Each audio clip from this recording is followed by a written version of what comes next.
Good afternoon, friends and neighbors out there on Facebook or just on the internet looking around, or maybe on YouTube looking at some things to learn. I chose a topic today that arose because of a discussion we had at a coffee break recently, and there were 3 or 4 seniors sitting around discussing end of life things and what do we do as seniors to be ready for passing and all this type of stuff. And I thought it would be an interesting topic for us to talk about generally, because we probably don't talk about death enough between the man and the woman in a relationship while we're alive. So I'm going to tell you a couple of things that I've heard talking to seniors, and 2 fellows now have said this, and it's kind of scary.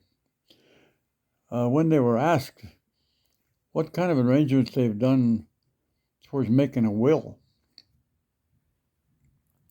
Now, a will is a declaration that you do with your lawyer or a power executor type thing, where you get a will written up. It's about a $350 to $400 charge, and it's a little statement that that's made up for your signature, and it tells what's to be done with your belongings when you pass on. But you have to do that before you pass on. It's a plan that you have in place for when you die or when your mind gets worn down to the point where you can't think properly anymore, that this piece of paper will take over, and it's got your express things that you've talked about with the lawyer or your family or both, things you want done with your belongings. Now, a couple of fellows have told me that it kind of throws you right off, and it makes you think maybe that we should be talking more about that. These 2 fellows I'm referring to are guys that I talked to, and what have you done about making your final plans? What do you mean final plans? Okay, well, what's going to happen when you die? You got a big house. You got a nice car. You might have a few $1,000s in the bank. Now, if your wife has passed on,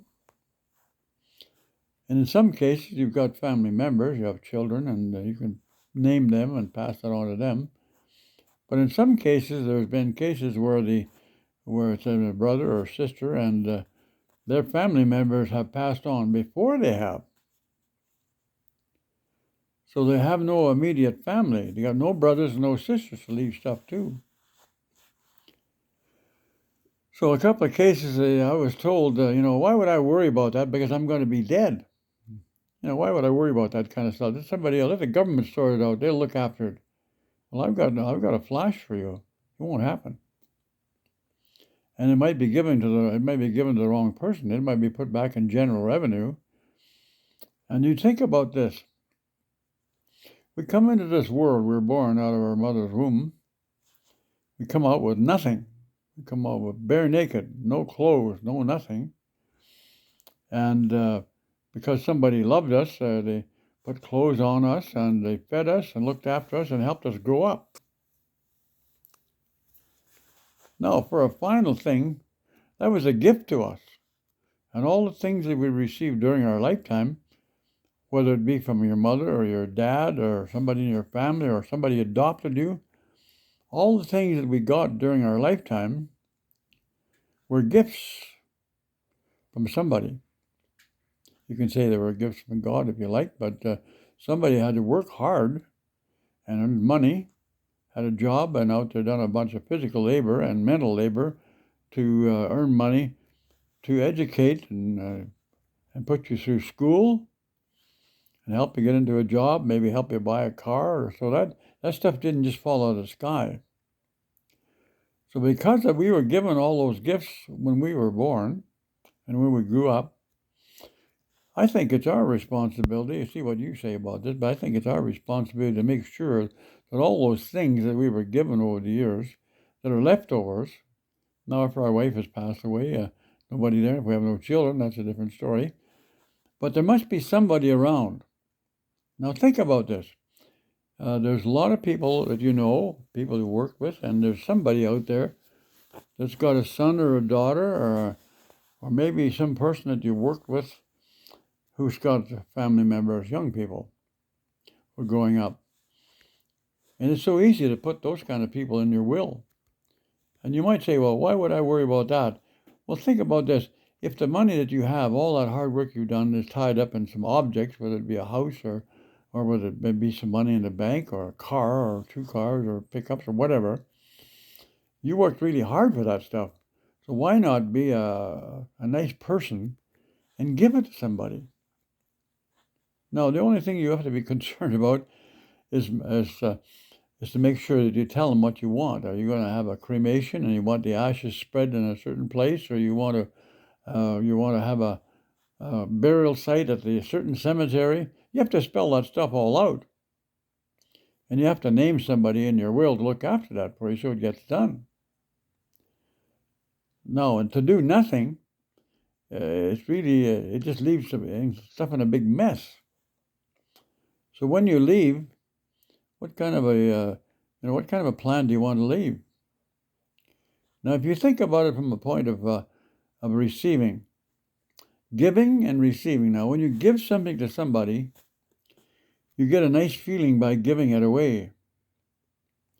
And the word is out there and between people, and also good word in the Bible is, we never really have something until we can give it away. So that means to say that nothing in our life is that important that we can't give it away. Because what will happen as we age, we get to a situation where we lose our driver's license. And because we can't medically drive properly anymore, we're unsafe on the highway. So we lose that. And then our car has to be given away or sold. And eventually we get to a point we wear down where we can't look after ourselves anymore. So our house has to be sold. And if our wife is there or somebody in the family, that stuff gets willed to them. But we eventually can't live in our own home because we get dangerous, we get old and feeble, and we fall over and break our bones, and we get sick, and we have to move into a care home. So as a result of that, all those things we work for become collateral, and they're available for other people. And we can't control that stuff. So at the very end, we wind up in a care home, and somebody else winds up wiping our butt and looking after us and changing our diapers, if we choose that. No, I choose the right to die with dignity, and my instruction in my right to dignity form, signed by 2 doctors and copies to my children, are, if I'm ever in a care home, because I'm 87 now, if I'm ever in a care home and I've got a deadly disease that's going to kill me, and or I've got Alzheimer's so bad I don't recognize my family, they have the power now to go to my doctor and say, look, Dad's got the point right now where he's wound down and he didn't want to be there anymore. He's told us that and he put it in writing. So we're stuck with the responsibility of carrying out his wishes. So we want to arrange to put him to sleep and give him a death with dignity. Now, your final plans are to consider or get the right to die with dignity forms off the internet, off Google. Just type in right to die with dignity forms, BC or Alberta, wherever you're at. They download, you fill them out, take them to your doctor, and they process them through the health authority. Copy is registered in Victoria, or pardon me, in Kelowna. And you never worry about it until the time you die, or till the point you get worn down to what you described in your right to die with dignity statement. So that final plan, if we're really concerned about getting things organized so it makes it easier for people, we have a proper will with a beneficiary named in there. If it's more than one beneficiary, you've got to spell it out. And also, if you want anything special to go on, like with your right to die with dignity, that has to be done too. So we would fully recommend that you look after that stuff, because if you wait too long, it's just going to be a great big mess. Nobody's going to know what to do. And if you don't have a right to die or a power of attorney appointed in your will and in your family, and you get really sick at home, you get to the point where you can't bloody well write a check anymore. And if you haven't named somebody in their bank account, to have access to your money, they can't even put you into a care home because they can't get at your money. Because the bank won't touch it unless there's a power of attorney has been appointed there. So it winds up, then the family have to go hire a lawyer and spend a whole bunch of money because you didn't do the job proper to begin with. So what I'm saying is that it's really worth considering talking to your spouse or talking to your family. Get the right to die with dignity forms made up if that's what you choose. Give them to your doctor. Make them up. Get the forms all approved, signed by doctors, 2 doctors, and give copies to your family so they know what's going on, and also to your power of attorney. And also get your will made up and designate in your will what you want. Now, one of the real nice discussions we had this week with a couple of people we have coffee with is the fact that one of our friends is getting to the point where he's worried about that, and I congratulate him for thinking that way because it's a great thing. Now, if you own a house, let's say you own a house that's worth $500,000 or $600,000. So you're worried about the damn place. You got all the maintenance to do. You got the grass to cut. You got the snow to shovel, and every time something breaks down, you're into a problem. So they got some very nice places here. They got Lakeside Place here in town, a couple of spots. No, they will actually take you in there. They'll give you a 1-bedroom or a 2-bedroom apartment, make all your meals for you, keep an eye on you, and from there, if you get really sick, you have to go to the old folks' home or the hospital or the morgue, whichever happens first. But what I'm saying here is, it's a really nice thing for someone to have the moxie to sit around and say, well, look, my wife is gone, my brother and sister are gone, I have nobody. So I have to have my power of attorney all designated and point out my will, and I have to have some proper instruction about what to do with my property and what to do with the money that's left over after my property is sold, and to go into a place like one of these senior places now. Let's talk about the cost. It's going to be somewhere between $3,000 and $5,000. But if you're 85 or 87 years old and you've had a good life and you have a good pension, in most cases, if you've had a government job and you're getting Canada pension, an old age pension, and you get a pension from the government, most of that money will look after your place that you want to move into. So you simply sell your house. You find the place that you want to move into first. Make sure you go and have a look at it and size it up. Talk to your family about it. Make sure it's what you want. And then downsize. Sell all your stuff you don't need. Sell your house. And move the stuff you need into the apartment. And just keep what you need. And downsize all the stuff that you had over the years you've gathered. Downsize all that stuff. And just keep what you basically need. But make sure in your will you have spelled out, let's say you have, $200,000 or $300,000 that you don't need. Keep what you need until you pass on. But if your pension has enough money in to pay all your bills. So if you have enough money in there to look after yourself in the care home, that's probably going to be in a $3,000 a month range too, $3,000 to $3,500 a month. So if you just add up the months by the amount of years you got left, you can probably get a rough estimate about how much money you need in total. And you can get rid of the extra stuff if you want to put it into your will and give it out ahead of time. Be very careful not to give away too much, though.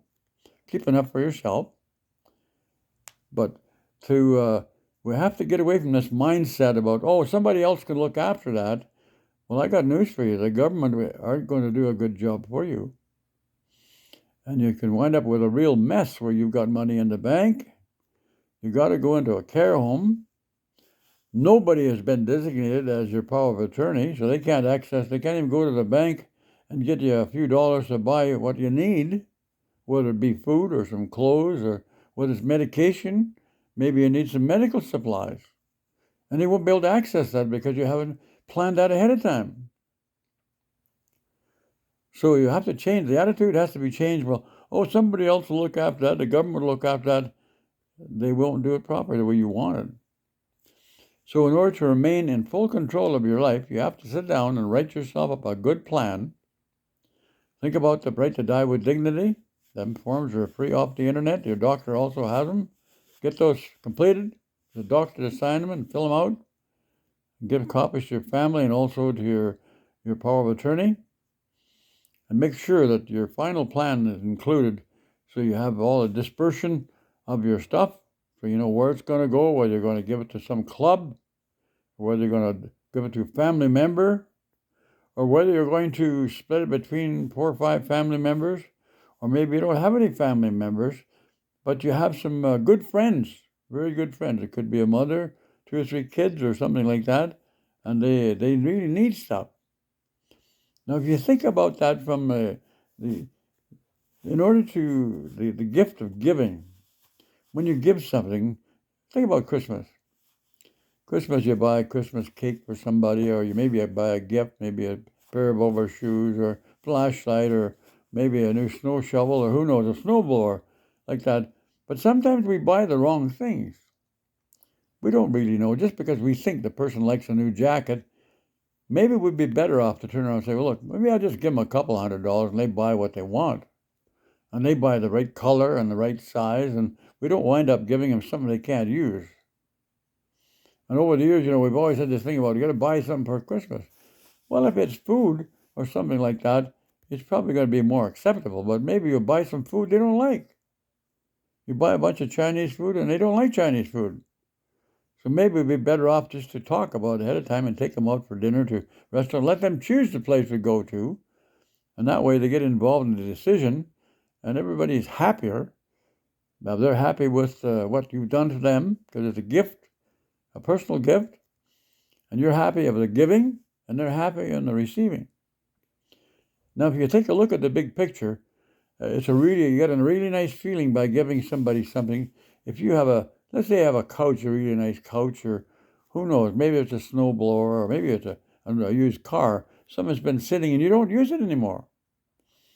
Now, if you don't need the money for it, and you know somebody who really needs a vehicle, and you got a really good vehicle, but you don't need the money, but you have a friend or somebody you know, an acquaintance, who really needs a good car, and you give it to them. Just think about the nice feeling that you have by sharing, by giving a gift to someone who has a need for it. And think about the nice feeling that they get in receiving. So it's a plus 2. It's a good feeling for you, and it's a good feeling for the person that receives it. So I would encourage you, each and every person out there who looks at this video, to take a look at your lifestyle, take a look at what your age in life is, and try to plan to make life easier near the end. Now, when we get to be 80 and 90 years old, we've worked hard all our lives, and we've probably got money in the bank and a big house, and sometimes we just won't let go of stuff, but we should think about becoming more comfortable. As we age, we should be able to totally enjoy all the hard work we put into that money, putting it in the bank or those possessions. And don't be afraid to turn around and say, well, look, I'm 75 years old. Why should I have to pay $3,500 a month living in a care home or a senior's apartment complex? Well, if you can afford it, if your pension pays for it, or you sell your house and you've got a pension and you can easily afford it, why wouldn't you enjoy it? Make yourself comfortable and share what you don't need. Downsize. Get rid of the stuff that we're tripping over every day, that we work so damn hard for. We earned and worked our butts off trying to earn stuff, and all of a sudden we're tripping over it, and it's causing problems in our lives. So I really like the idea of those seniors' residences. Really nice. And I'm taking a look at that now. I've got brochures from places in town. And when the time comes, I'm kind of hinging on my driver's license right now. So if I lose my driver's license, then I will have to make a decision. Or I can stay in the apartment and just pay the fee I'm paying now. It's reasonable. I'm getting Meals on Wheels delivered. And I'm basically happy. I'm walking and talking, and And the reason I'm talking to you today is because we've had a really nice discussion around the table with some seniors, and I thought it would be nice to share those thoughts. So nobody really wants to talk about death and stuff like that, but I think we have to sit in the back of our mind and say, no, look, I know darn well I'm not going to live forever, and maybe my wife has died, or maybe she's aging too, and the key to being happy in life is to have better control of what we're doing. Now, if you've got family members who could do stuff for you, fine. But remember, if those family members are still working, they're trying to earn and a living and do things the way we done, and we should be trying to leave them free to enjoy themselves as well. So if we can make a move, like the one gentleman was talking about moving into Lakeview, that's a wonderful plan. And I complimented him, patted him on the back and said, no, that's a wonderful thing you're doing. And plan ahead, make your life easier. Now, when you move into a place like that, it allows you the freedom then, instead of shoveling snow and cutting grass and doing all the things you do around your house, you can then go for a walk. You can buy a bicycle if you want, or you can buy yourself an electric scooter, and you can go on in the flat area where you don't have to worry about the hills and whether you're going to get stuck with your car or not, or be snowed in. Go and totally enjoy what you got left in life. So we've only got so much time, and we're in charge of what we're going to do. So let's make the right decisions and make our life easy and totally enjoy the money that we've earned over our lifetime. Because remember, we worked overtime and worked hard, blood, sweat, and tears. And it's now our plan should be to enjoy the rest of our life by making life easier and making sure we got our final plans in order. So I would congratulate anybody who's already done that, and I would encourage anybody who has not done that to really consider that and get some help. Talk to a notary public or a lawyer and stuff. You're probably talking about $300 or $400 to make up the will, maybe $5, and get all the dispersion of your stuff in order. And downsize like crazy, because if you're going to move into a senior's apartment, you're going to have way too much stuff. Might as well start selling the stuff off now. So I'm not here trying to dictate what you do in your life. That's your personal choice. I'm trying to share some thoughts about making life easier so we can enjoy our life as we age and get to the point where we can't walk around and get around the way like we used to when we were young. So have yourself a wonderful evening, an afternoon, an evening, and we'll talk to you later. Thanks for your time.